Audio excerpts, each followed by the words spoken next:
The confirmation email glowed on Rebecca's phone screen as she held it up for the entire table to see. 23 family members stopped eating. Mom's hand went to her chest in theatrical shock. Dad set down his wine glass with a sharp clink that echoed through the dining room. Claire has been running a charity scam for 3 years, Rebecca continued, her voice steady and rehearsed. I have documentation. Bank records. Emails proving she's embezzling donations meant for homeless veterans. I cut another piece of turkey. The knife scraped against porcelain. Nobody spoke. The IRS takes fraud very seriously, my brother-in-law Marcus added, adjusting his tie. He worked in compliance at a mid-sized firm and enjoyed reminding everyone at every opportunity. They'll audit every transaction. Criminal charges are likely. Aunt Patricia gasped. Uncle Tom muttered something about always knowing I was troubled. My younger cousin Emma looked confused, glancing between Rebecca's triumphant face and my calm expression. Aren't you going to defend yourself? Mom demanded, her voice cracking with what she wanted everyone to believe was heartbreak rather than vindication. I took a sip of water. No. Rebecca's smile widened. She'd been planning this moment for weeks, I could tell. The timing was perfect. Maximum audience, maximum humiliation. Dad had already texted his golf buddies. Rebecca's husband was recording on his phone. The shame you've brought to this family, Dad said quietly, shaking his head. Running a fake charity while we all thought you were doing something meaningful. I remembered the last family gathering 6 months ago when I'd mentioned securing 501c3 status. Rebecca had laughed. Veterans housing? Claire, you can barely manage your own apartment.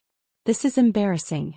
That was when I understood something fundamental about family dynamics that I should have grasped years earlier. Success wasn't the variable that mattered.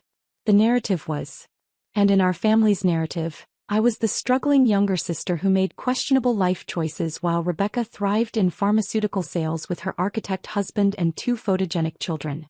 The gambler's fallacy, I thought, watching cranberry sauce congeal on my plate. I'd kept feeding the slot machine of family approval, convinced the jackpot was mathematically inevitable if I just proved myself worthy enough. One more achievement. One more milestone. One more way to demonstrate value. But the machine was rigged from the start. I think you should leave, Rebecca said softly, her voice dripping with false sympathy. Before the police arrive. Marcus called them. They'll want to question you. I stood, folding my napkin carefully. 23 pairs of eyes tracked my movement toward the door. Nobody said goodbye.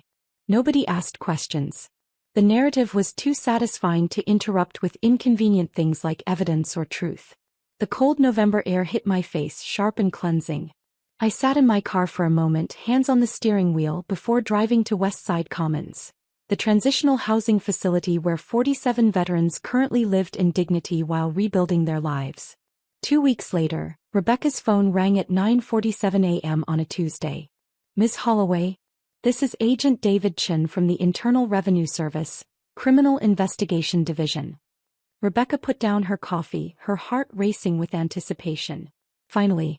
Validation. Proof that she'd been right to expose me. Yes, Agent Chin. Thank you for calling. I assume you've completed your investigation into my sister's fraudulent charity? There was a long pause. Ma'am, I'm calling because your report triggered a comprehensive audit of Hope Harbor Veterans Housing Initiative. We've spent the past 2 weeks examining every financial record, every transaction, every donor receipt from the past 3 years. And Rebecca's voice was eager. She had her laptop open, ready to share the news in the family group chat.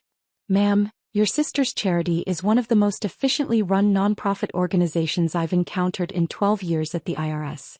92% program efficiency versus the industry standard of 75%. Every dollar is accounted for. Every expenditure documented with receipts, photos, and impact assessments. Rebecca's smile faltered. That can't be right. I have evidence I need to tell you something personal, Ms. Holloway. Agent Chen's voice changed, became softer. 4 years ago I was going through a divorce. My ex-wife had substance abuse issues. I had temporary custody of our 2 kids, but I lost my apartment due to some financial complications from the separation. We had nowhere to go. Rebecca's hand tightened on the phone. Your sister's organization took us in. No questions asked. She housed my family for 3 months in a fully furnished 2-bedroom unit while I got back on my feet. She connected me with legal aid, helped my kids enroll in school, even provided groceries when my first paycheck was delayed. She saved my family. The laptop screen blurred in front of Rebecca's eyes. The reason I'm personally handling this investigation, Ms. Holloway, is because when I saw Hope Harbor's name in the fraud report queue, I wanted to make absolutely certain we treated this organization fairly. What I found was exemplary. Your sister pays herself a salary of $52,000 annually when comparable executive directors in this city make between $180,000 to $280,000. She works 70-hour weeks. She's housed 473 veterans over 3 years.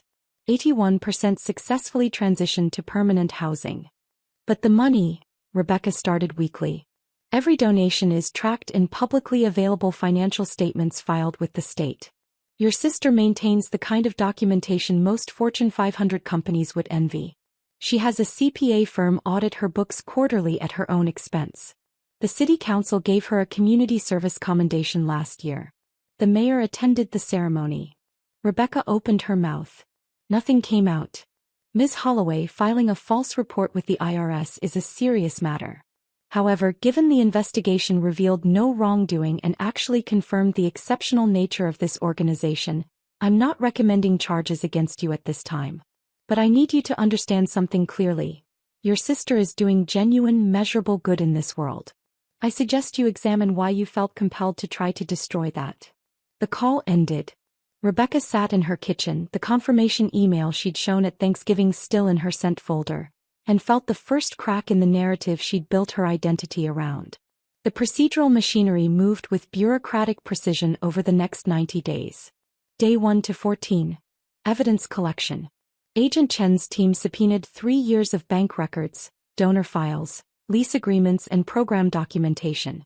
They interviewed 12 current residents, 32 program graduates, 4 board members, 2 accountants, the property manager and 17 regular donors. Every interview confirmed the same pattern. Exceptional transparency, genuine impact, meticulous record-keeping. Day 15 to 28. Financial analysis. Forensic accountants traced every dollar from donation to expenditure. They found administrative costs, 8%, industry standard, 25%. Program costs, 92%, industry standard, 75%. Executive compensation, $52,000 annually, comparable positions, $180,000 to $280,000. Volunteer hours logged, 3,247 annually. Emergency fund maintained, $87,000 for unexpected resident needs. Day 29 to 45. Property verification. Site visits to Westside Commons, Riverside Veterans Housing and Oakmont Transitional Residences. Inspectors found maintained buildings, dignified living spaces, comprehensive support services. Residents spoke of job training, mental health counseling, financial literacy classes and most importantly, hope. Day 46 to 62. Board and Governance Review. 5-member board of directors met quarterly. Meeting minutes documented every decision with votes recorded. Conflict of interest policies enforced. No family members on payroll. No self-dealing detected.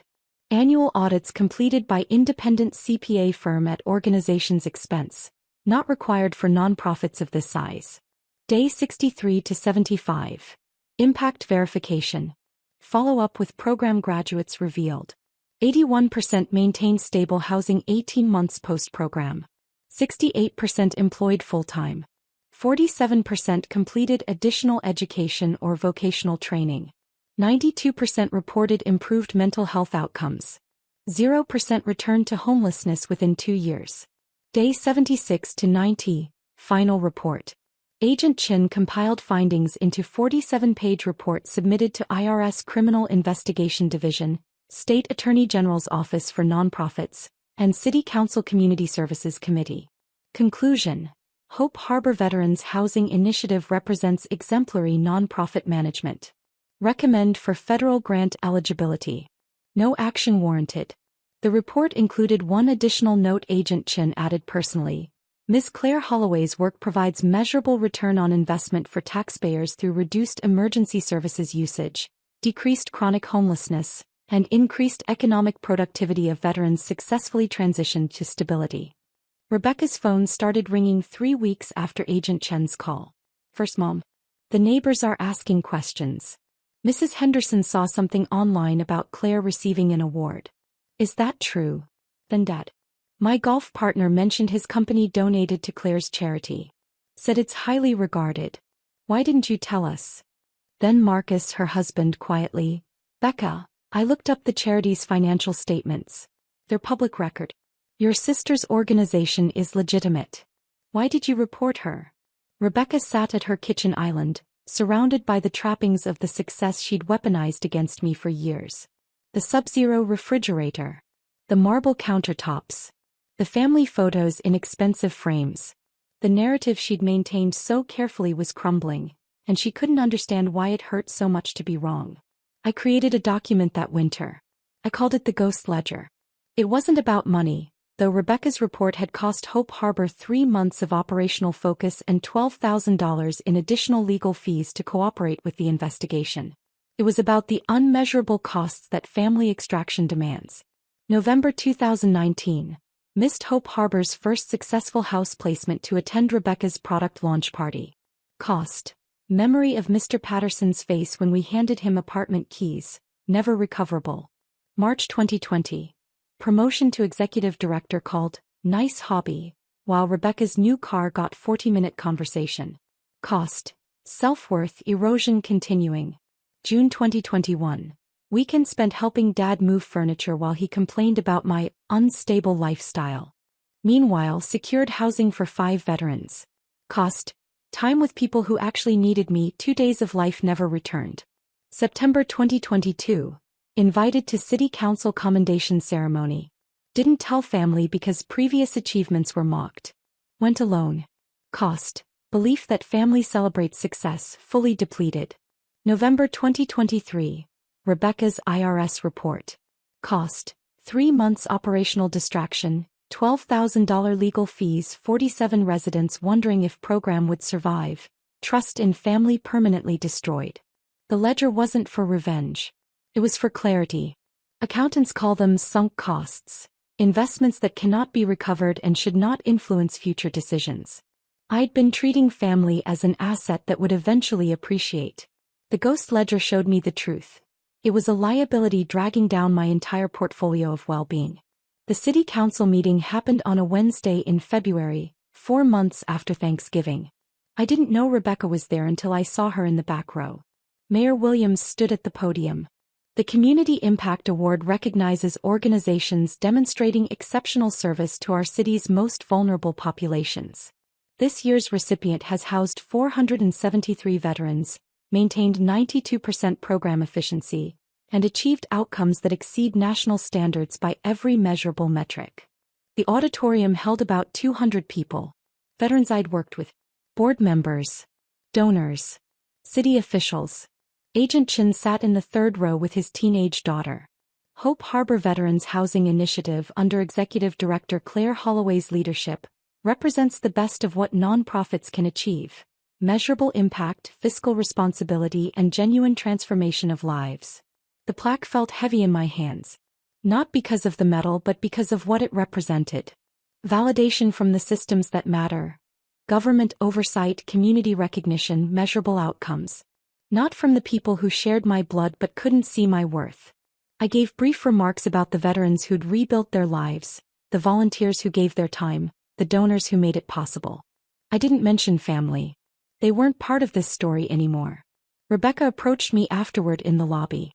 Her eyes were red. Claire, she stopped, swallowing hard. I need to apologize. The IRS report, everything I said at Thanksgiving. I was wrong.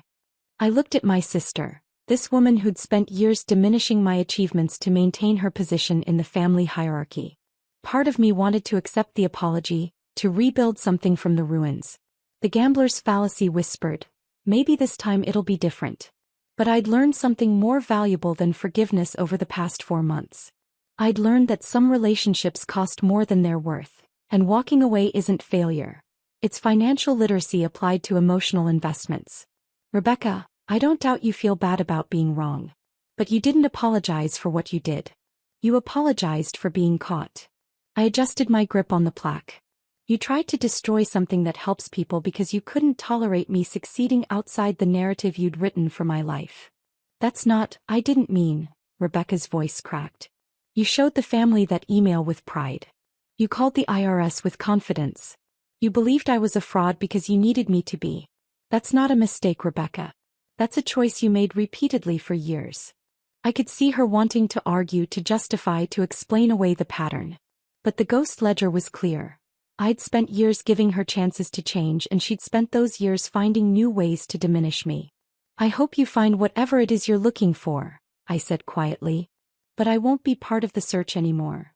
6 months later, Hope Harbor opened its 4th location. 72 units. 800 square feet each. Fully furnished. Rent-free for up to 12 months while residents stabilized. The building dedication ceremony drew a crowd. Local media covered it. Agent Chin cut the ribbon alongside 3 program graduates who'd successfully transitioned to permanent housing and employment. One of them, Marcus, not my brother-in-law but Marcus Williams, former Army medic, spoke about sleeping in his car for 8 months before Hope Harbor gave him a chance to rebuild. Ms. Holloway didn't just give me a roof, he said, his voice steady. She gave me back my dignity. She believed I was worth investing in when my own family had written me off. I thought about Rebecca, about Mom and Dad, about the 23 people at that Thanksgiving table who'd watched my public humiliation and said nothing. They'd been so certain of the narrative. Claire the struggling sister, Claire the questionable decision-maker, Claire the embarrassment.